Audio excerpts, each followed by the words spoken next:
A little bird was flying south for the winter.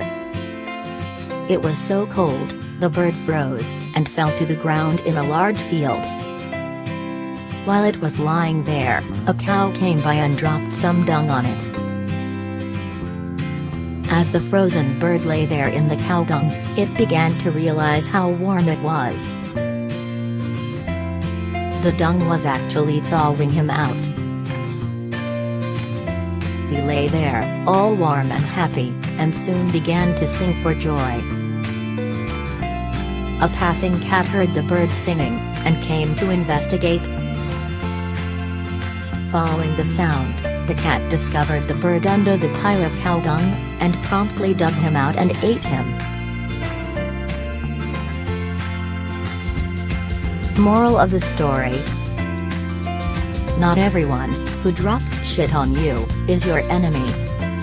Not everyone who gets you out of shit is your friend. And when you're in deep shit, keep your mouth shut.